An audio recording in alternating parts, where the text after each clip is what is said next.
ఆమె భూలోకానికి ఆరుదించిన గోలోకవాసి, శ్రీకృష్ణ రాధాదేవిల ప్రియసఖి. ఆమె ఆరాధ్య దైవం శ్రీకృష్ణ పరమాత్మ అయితే ఆమె ఆధ్యాత్మిక గురువు శ్రీ షిరిడీ సాయినాథుడు. ఆ ఇరువురి మూర్తుల నిత్య సాక్షాత్కారం ఆ తల్లి పొందేదంటే అతిశయోక్తి కాదు. ఇది కథ కాదు, యథార్థం. ఇంకా విశేషమేమిటంటే శ్రీ షిరిడీ సాయినాథుడే ఆ తల్లికి శ్రీకృష్ణ పరమాత్మ సాక్షాత్కారం చేయించారు. అవునండి, నేను చెప్పినది అక్షర సత్యం. ఆమె శ్రీకృష్ణ సాక్షాత్కారం పొందటానికి గాను శ్రీ షిరిడీ సాయినాథుడు శ్రీ రాఘవేంద్ర స్వామి ప్రారబ్ధరీత్యా ఆమె ఎత్తవలసిన 7 జన్మలను ఈ జన్మలోనే ఖండించి ఆమె జీవిత పరమావధి అయిన శ్రీకృష్ణ సాక్షాత్కారం కలిగించిన లీల అద్భుతావహం. ఆద్యాంతం ఆసక్తిభరితంగా సాగిపోతూ మిమ్మల్ని రోమాంచితుల్ని చేసే ఈ దివ్యజనని చరితామృతాన్ని తెలుసుకోవటానికి ఈ వీడియోనే కాదు, రాబోయే అన్ని వీడియోలను కూడా ఎక్కడా మిస్ కాకుండా పూర్తిగా చూడండి. ఈ తల్లి గురించి తెలుసుకుంటే మనం ఏ యుగంలో ఉన్నామో ఒక్కసారి అనుమానం వస్తుంది. ఆమె సద్గురువైన శ్రీ సాయినాథుడు ఆమెకు, ఆమె దరిజేరిన భక్తులకు ఎన్నో దివ్యానుభూతులను ప్రసాదించారు. అరటి పండ్ల మీద బాబా లిఖితాలు కనిపించేవి. గులాబీ రేకుల మీద ఓంకారం రాసి ఉండేది. బాబా ప్రసాదం స్వీకరించిన ఆనవాళ్లు కనిపించేవి. శ్రీకృష్ణ పరమాత్మ యొక్క మురళీ గానం భక్తులకు శ్రవణానందకరంగా వినిపించేది. బడి చదువులు పెద్దగా చదవని ఆ తల్లి నోట వేదాంగాలు వినిపించేవి. ఒకటేమిటి, ఇటువంటి ఎన్నో అద్భుతమైన లీలలు అమ్మదరిన ప్రకటమయ్యేవి. తన 8వ ఏట శ్రీ షిరిడీ సాయినాథుని స్వప్న సాక్షాత్కారం పొంది ఓం శ్రీ సాయినాథాయ నమః అన్న మంత్రోపదేశం పొంది ఆ పరమగురుని చేత బిడ్డా అని సంబోధించబడుతూ సుదీర్ఘ సాధనానంతరం శ్రీకృష్ణ పరమాత్మచే సద్గురువుగా నియమింపబడి ఎందరో ఆర్తులను, జిజ్ఞాసువులను తీవ్ర ముముక్షువులుగా తీర్చిదిద్దిన దివ్యజనని మాతాజీ శ్రీ కృష్ణప్రియ. సాయి మాస్టర్ పదంకు స్వాగతం. ఇటువంటి ఎందరో అవధూతల గురించి ఎన్నో విషయాలను మీకు అందిస్తుంది ఛానల్. తప్పక మన ఛానల్కు సబ్స్క్రైబ్ చేసుకోండి. గోదావరి పరివాహక తీరాన గల కోటిపల్లి గ్రామానికి చెందిన మధ్వ సాంప్రదాయికులైన బ్రాహ్మణ కుటుంబంలో శ్రీ సద్గురు మాతాజీ కృష్ణప్రియ జన్మించారు. వారి మతగురువు శ్రీ రాఘవేంద్ర స్వామివారు, శ్రీ ఆరాధ్య హనుమంతరావు గారు, శ్రీ ఆరాధ్య జోగుబాయి గారు ఆమె జననీ జనకులు. వారిరువురు అత్యుత్తమ సాధనా సంపత్తి గల భక్త శ్రేష్ఠులు. యోగుల జీవితంతో పాటు వారి జననం కూడా విశేషంగానే ఉంటుంది. శ్రీమతి జోగుబాయి గొప్ప కృష్ణ భక్తురాలు. పురాణాలు రాగయుక్తంగా చదవటంలో ఆమెకు ఆమెయే సాటి. పెళ్లై 4 సంవత్సరాలవుతున్నా సంతానం కలగకపోవటంతో ఆమె అత్తగారు, అమ్మగారు దిగులు చెంది శ్రీకృష్ణ దివ్యచరితమైన భాగవతమును 18 పర్యాయాలు పారాయణ చేయమని ఆమెను ఆదేశించారు. శ్రీమతి జోగుబాయి పెద్దలు చెప్పినట్లే ఇంటి పనులు చేసుకుంటూనే తన మధుర కంఠంతో 18 సార్లు భాగవతమును సంపూర్ణంగా పారాయణ చేసింది. పారాయణ ముగిసిన వెంటనే ఆమె పుణ్యం పండి శ్రీకృష్ణ పరమాత్మ కృప వలన ఆమె గర్భం దాల్చింది. రుద్రోద్గారి నామ సంవత్సర కార్తీక శుద్ధ దశమి భానువారం 18 నవంబర్ 1923వ సంవత్సరంలో ఓ దివ్య శిశువుకు ఆమె జన్మనిచ్చింది. ఆ పసిపాపకు తమ ఆరాధ్య దైవమైన శ్రీకృష్ణుని నామంతోనే కృష్ణ అని నామకరణం చేశారు పెద్దలు. ఆ కృష్ణయే నేటి మన సద్గురు మాతాజీ శ్రీకృష్ణప్రియ. చిన్నారి కృష్ణకు అతి చిన్న వయసు నుండే అతీంద్రియ శక్తి వెన్నంటి ఉండేది. కృష్ణ జననానంతరం 2 సంవత్సరాలకు జోగుబాయి దంపతులకు ఒక కుమారుడు కలిగాడు. ఆ బిడ్డడికి దత్తాత్రేయ అని నామకరణం చేశారు. ఒకనాడు దత్తాత్రేయకు విపరీతమైన జ్వరం కాసింది. ఆనాటి రాత్రి తండ్రి ప్రక్కలో నిద్రిస్తున్న 2 ఏళ్ల కృష్ణ మధ్యరాత్రి లేచి కెవ్వున కేకవేసి బూచీ బూచీ అని అరుస్తూ తమ్ముడు దత్తాత్రేయుని వంక వేలు పెట్టి చూపిస్తోంది. తల్లిదండ్రులు మేల్కొని కృష్ణ ఏడ్పును మాన్పడానికి ప్రయత్నించారు. కానీ కృష్ణ మాత్రం తమ్ముని వంక చూపిస్తూ బూచీ బూచీ అంటూ ఏడుస్తూనే ఉంది. దాంతో ఆమె తల్లిదండ్రులు తమ కుమారుడి వద్దకు వెళ్లి చూడగా ఆ శిశువు శరీరం చల్లబడిపోయి శ్వాసలేక మృతి చెంది ఉండటం వారిని దిగ్భ్రాంతికి గురిచేసింది. అంతట వారికి కృష్ణ మాటలు అవగతమయ్యాయి. చిన్నారి కృష్ణ భీకరాకారులైన యమదూతలను చూసి అలా భయపడిందని వారు గ్రహించారు. కుమారుని మరణం వారిని వివసుల్ని చేసింది. ఇదే కాక కృష్ణకు చిన్నతనం నుండే ఎన్నో దివ్యమైన అనుభూతులు కలుగుతుండేవి. ఒకసారి కృష్ణకు ఆటలమ్మ పోసి జ్వరంతో బాధపడుతున్న సమయంలో అర్ధరాత్రి ప్రక్కనే నిద్రపోతున్న తండ్రిని లేపి తనకెదురుగా లక్ష్మీనారాయణులు గలరని, వారు ఎంతో దివ్య తేజస్సుతో దివ్యాలంకరణ భూషణులై చతుర్భుజాలతో ప్రకాశిస్తున్నారని, వారి దండల నుండి దివ్య సుగంధములు గుబాళిస్తున్నవని, వారిని లేచి చూడమని చెప్పింది. ఆమె తండ్రి లేచి చూడగా అక్కడ తనకేమీ కనిపించలేదు. ఏదో జ్వర తీవ్రత వలన అలా మాట్లాడుతున్నదని తలచి పెద్దగా ఆయన పట్టించుకోలేదు. కాని కృష్ణ తండ్రిని పదే పదే చూడమని గద్దించి పలికి ఆ దివ్యమూర్తులు నిలుచున్న చోటును వేలు పెట్టి చూపుతోంది. ఆ దిశకు తన తండ్రి వెళ్లి చూడగా ఆశ్చర్యకరంగా అద్భుతమైన దివ్య సుగంధ పరిమళాలను మాత్రం ఆయన ఆఘ్రాణించగలిగారు. అంతట ఆ తండ్రికి తన బిడ్డ పరలోకవాసులకు యమదూతలనేగాక పరంధామమందలి పరమేశ్వరుని కూడా గాంచు శక్తి కలదని, కృష్ణ సామాన్యురాలు కాదని గ్రహించి అమితానంద భరితుడైనాడు. ఇటువంటి ఎన్నో దివ్యానుభూతులు కృష్ణకు బాల్యంలో సహజంగా కలుగుతూండేవి. అయితే ఇంతవరకు ఒక ఎత్తు.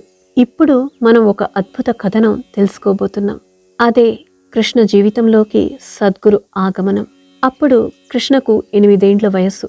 1931 సంవత్సరం జూన్ 18వ తేదీ రాత్రి 1 గంటకు ఒక అద్భుత దృశ్యం ఆమెకు అవలోకనమైంది. పరాత్పరుడు జగద్గురువు అయిన శ్రీ షిరిడీ సాయినాథుడు 20 సంవత్సరాల వయసు గలవారిలా ఆమెకు గోచరించారు. శ్రీ సాయి కృష్ణతో, నేనెవరో ఎరుగుదువా, జ్ఞాపకం కలదా, నన్ను గుర్తుపట్టగలిగితివా అని పలికారు. కృష్ణ తామెవరో తనకు తెలియదని బదులిచ్చింది. అంతటా శ్రీ సాయి ఆమెను బిడ్డా అని సంబోధించి, నేను నీకు జన్మజన్మల నుండి గురుదేవుడను, నిన్ను వెన్నంటి అన్ని విధాలా కాపాడుతూ వస్తున్నాను. అనేక దేవకార్యములు కలవు, అందుకే దర్శనమియ్యవచ్చాను. నీ వలన ఎంతో మంది ఉద్ధరింపబడవలసి ఉంది. సమయం ఆసన్నమైనంత వరకు ఎవరి వద్ద ఈ విషయం బయటపెట్టరాదు. నన్ను స్మరించినంత మాత్రాన నీ వద్దకొచ్చి నిన్ను కాపాడుతాను అని పలికారు. అంతటి కృష్ణ, తండ్రి నాకేమీ తెలియదు, మీరు చెప్పినదేదీ నాకు అర్థం కావటలేదు అని పలుకగా శ్రీ సాయి అవసరమైనప్పుడు అన్నీ వాటంతట అవే బోధపడతాయని, భయము కలిగిన తమను స్మరింపమని పలికి ఆమెకు ఓం శ్రీ సాయినాథాయ నమః అన్న గురుమంత్రాన్ని ఉపదేశించి దానిని లోలోనే నిత్యమూ స్మరింపమని, ఎవరికీ తెలపకూడదని చెప్పి అదృశ్యులైనారు. అంతటా ఆమెకు ఏదో దివ్యశక్తి తన ఒడలెల్లా నిండినట్లు తోచి కళ్ళ నుండి ఆనంద భాష్పాలు వెలువలై జాలువారాయి. తన గురుదేవులు పలికిన మాటలు నిరంతరం తన స్మరణలో నిలిచిపోగా నిత్యము తనకు ఉపదేశింపబడిన ఆ దివ్య మంత్రాన్ని జపింపసాగింది. కాని తన గురుదేవులు ఆదేశించినట్లు ఈ విషయం ఎవరికీ చెప్పక తనలోనే ఉంచుకున్నది. ఇలా రోజులు గడిచిపోతుండగా కృష్ణకు 9 సంవత్సరాలు నిండినవి. పాఠశాల చదువులు చదువుతున్నా ఆమెలో ఎన్నో విచిత్ర భావాలు, ఆలోచనలు. తన 8వ ఏట మంత్రోపదేశం చేసిన మహనీయుడు ఎవరై ఉంటారా అని, వారి పేరేమై ఉండగలదా అని తీవ్రంగా చింతన చేసేది. కాని వారే షిరిడీ యందు సాయిబాబాగా ప్రసిద్ధికెక్కిన పరాత్పరుడని ఆమెకు తెలియదు. ఇలా రోజులు గడుస్తుండగా 1932వ సంవత్సరం కార్తీక పౌర్ణమి నాటి రాత్రి 1 గంట ప్రాంతమున కృష్ణకు మరో అద్భుత దృశ్యం గోచరించింది. అది ఒక వెన్నెల రాత్రి. పున్నమి చంద్రుని చల్లని కాంతులు వెల్లువలా ప్రసరిస్తుండగా యమునా నదీ తీరాన గోపాలకృష్ణుడు ఒక బాలుడు ఒక బాలికతో ఆటలాడుతున్నాడు. ఆ బాలబాలికలిద్దరూ అన్నా చెల్లెళ్ళు. ఆ దృశ్యమును గాంచిన కృష్ణకు ఆ గోపబాలిక తానే అని సుస్పష్టంగా అర్థమైంది. ఆ బాల గోపాలకృష్ణుని దివ్యమంగళ మూర్తి తన హృదయంలో ముద్రించకపోయింది. ఆ దృశ్యం గాంచినప్పటి నుండి ఆ గోపాలుని కనులారా చూడాలని తపించిపోయింది చిన్నారి కృష్ణ. అప్పటి నుండి ఆమెకు అటువంటి అలౌకిక దృశ్యాలు ఎన్నో గోచరించసాగాయి. బాలకృష్ణుని లీలలు, గోపాలునితో తాను వివిధ రీతుల ఆటలాడుతున్నట్లు, చెట్టాపట్టాలేసుకుని విహరిస్తున్నట్లు, పూల పొదరిళ్లలో దాగుడుమూతలాడుతున్నట్లు, చెట్ల కొమ్మలకు గట్టిన పూల ఊయలలు ఊగుతున్నట్లు, తన వంటి బాలికలు, తనకన్నా చిన్నవారు పెద్దవారు ఇంకా కొంతమంది గోపబాలురు కూడా గోపాలునితో రకరకాల ఆటలాడుతూ పాటలు పాడుతూ వాద్యములు వాయిస్తూ నృత్యాలు చేస్తున్నట్లు ఇలా అనేక సుందర దృశ్యాలు ఆ చిన్నారికి అనుదినము గోచరించసాగాయి. ఆ శ్రీకృష్ణుని కనులారా దర్శించాలన్న తపన ఆమెకు తీవ్రతరమవసాగింది. క్రమంగా కృష్ణ పెరిగి పెద్దది కాసాగింది. ఆ గోపాలకృష్ణునిపై మనసు లగ్నమైపోవటం మూలాన బడి చదువులపై అంత మక్కువ చూపేది కాదు. పిల్ల పెరిగి పెద్దదవుతున్నందున పెద్దలు కూడా 9వ తరగతికే బడి చదువుకు స్వస్తి పలికి ఇంటి పట్టున ఉంచసాగారు. ఇంతలో కృష్ణ అమ్మమ్మ గారికి జబ్బు చేసింది. తాను ఇంక మరణించబోతానన్న భయంతో కూతుర్ని అల్లుణ్ణి కృష్ణ వివాహ యత్నం వెంటనే చేయమని నిర్బంధించింది. ఆ విధంగా కోడుగంటి రామజోగారావు పంతులు, రాధాబాయమ్మగారుల పెద్ద కుమారుడగు కోడుగంటి శేషగిరిరావు గారితో కృష్ణ వివాహం నిశ్చయమైంది. శేషగిరిరావు గారు పట్టభద్రులై తంతి తపాలా శాఖ యందు 40 రూపాయల వేతనానికి ఉద్యోగం చేస్తున్నారు. అప్పటికే శేషగిరిరావు గారి తండ్రి మరణించి ఉండటం వలన తమ్ముళ్ల చదువులు, చెల్లెలి వివాహ భారము ఆయన మోయవలసిన భారాలు. ముందు వెనక స్థిరచరాస్తులు లేవు. అటువంటి కుటుంబంలో పడితే తన బిడ్డ నలిగిపోతుందని, సుఖపడలేదని కృష్ణ తల్లి జోగుబాయమ్మకి ఈ వివాహం చేయటం ఇష్టం లేకపోయింది. అయితే కృష్ణ తండ్రి హనుమంతరావు గారు కుర్రవాడు, చేతనైనవాడు, పట్టభద్రుడు అయినందున పట్టుబట్టి తన కూతురిని శేషగిరిరావు గారికిచ్చి 1936వ సంవత్సరం మే నెలలో అత్యంత వైభవంగా వివాహం జరిపించారు. వివాహం జరిగిన నాటి రాత్రి కృష్ణకు ఆమె గురుదేవుడు దర్శనమిచ్చి, నీవు పెద్ద బంధకంలో పడితివి, సంబంధ కర్మ నిబద్ధురాలవు, అయినా ఫర్వాలేదు, కాని కడు జాగ్రత్తగా మెలగవలసి ఉన్నది అని పలికి కొన్ని సూచనలు చేసి కొన్ని ఆంక్షలు విధించి అవసరం పడినప్పుడు అన్ని విషయాలు తెలియజేయగలనని అభయమిచ్చారు. కృష్ణ వివాహమైన 2 సంవత్సరాల వరకు పుష్పవతి కాలేదు. అందువలన భర్తతో కాపురానికి వెళ్ళక తల్లిదండ్రుల వద్దనే ఉండసాగింది. తన గురువు ఉపదేశించిన మంత్రమును నిరంతరము మనమునందు తీవ్రంగా జపిస్తూ ఉండేది. తనకు అనుదినము గోచరించు దృశ్యములు గాంచుతూ తన మానసిక స్థితిని ఎవరికీ తెలుపక గుప్తంగా ఉండసాగింది. వివాహమైనదే కాని తనకట్టి సాంసారిక జీవితమందు కించిత్తైన ఆసక్తి లేక ఉండేది. వివాహమైన 2 సంవత్సరాలకు పుష్పవతి అయి అత్తగారింటికి కాపురానికి వెళ్లబోతున్న కృష్ణకు ఒకనాటి రాత్రి శ్రీ సాయీశుడు గోచరించి, నీవు ఇక సంసార బంధమున పడుచుంటివి, నిన్ను నిష్కామినిగా చేసి తిని, నీకు ఎట్టి భయమూ లేదు అని పలికి కృష్ణ పాటించవలసిన కొన్ని కఠోర నియమాలను, సూచనలను తెలిపి ఎట్టి పరిస్థితులలోనూ నియమాలకు విరుద్ధంగా ఉండకూడదని కృష్ణ వద్ద ప్రతిజ్ఞ గైకొని అన్ని పరిస్థితులలోనూ తాము వెన్నంటి ఉండి కాపాడుతానని చెప్పి ఆయన అదృశ్యులైనారు. కృష్ణ భర్త శేషగిరిరావు గారు ఉద్యోగరీత్యా నాగ్పూర్లో ఉండటం మూలాన కాపురానికి కృష్ణ నాగ్పూర్ వెళ్లవలసి వచ్చింది.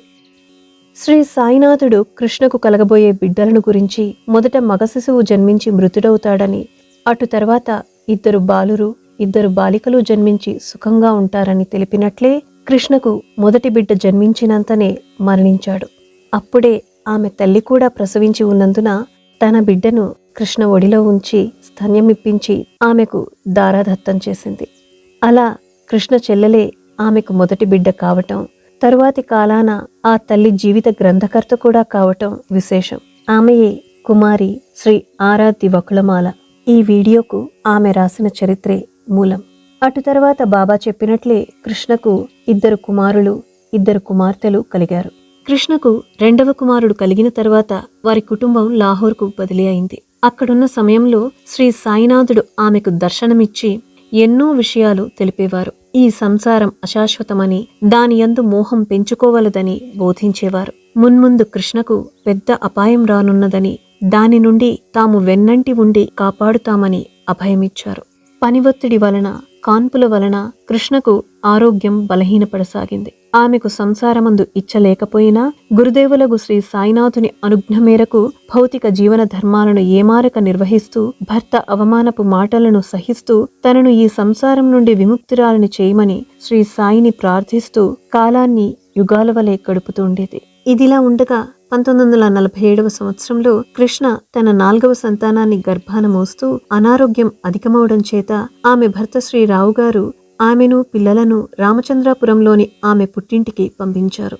కాన్పు తర్వాత కూడా ఆమె ఆరోగ్యం మెరుగు కాకపోవడంతో 2 సంవత్సరాల పాటు ఆమె తల్లిదండ్రులతో, తమ్ముళ్ళు, చెల్లెలతో, తన పిల్లలతోటి ఉండిపోయింది.